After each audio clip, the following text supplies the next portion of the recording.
Освен Гринфилд инвестициите, странските компании во изминатиот период покажаа голем интерес и за инвестиции во браунфилд објектите. Напорите за привлекување странски инвестиции вложија со плод. За разлика од минатото, денес се отвараат нови компании. Запуштените капацитети се рестартираат, а работниците се враќаат на работа. Еден од позитивните примери е Велешка порцеланка. Владата на ВМРО ДПМН најде инвеститор за овој капацитет и сега е во рацете на индиската групација БРГ. Компанијата поседува 6 фабрики со 13.000 вработени и има годишен обрат од 500 милиони евра. На општо задоволство на сите нас, како и на целиот Велешки регион, како што кажав, новата фабрика ќе биде лоцирана во објектите на поранешна порцеланка. Оваа инвестиција сакам да потенцираме резултат на нашите заложби. Да вратиме во живот колку што можеме повеќе од фабриките кои изгаснаа во времето на транзицијата. Тоа е исклучително мрачен период од нашата историја која остави без работа и илјадници граѓани широм нашата држава и стави клjuč на многу фабрики низ Македонија. Бугарски Минстрој пак вчера и официјално стана нов концесионер на рудниците Злетово и Тораница.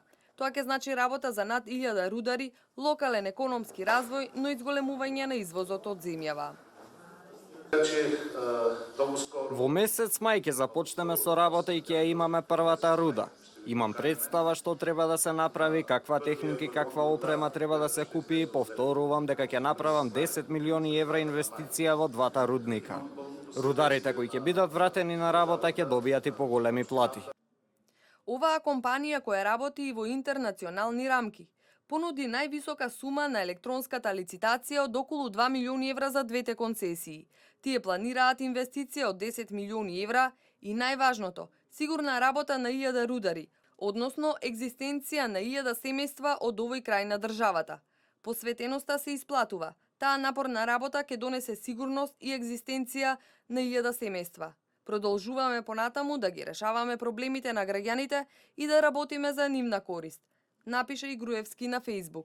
И за просторот на ЕМО од Охрид се заинтересирани 3 компании, со кои се водат сериозни преговори. Се работи за фирми од различни индустрии и од различни држави. Груевски пред известно време изјави дека има преговори и во наредните неколку месеци ќе дојде до реализација на инвестицијата во просториите на ЕМО.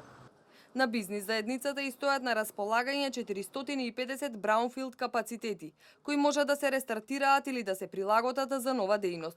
Погоните се подготвени и за домашни и за странски инвеститори.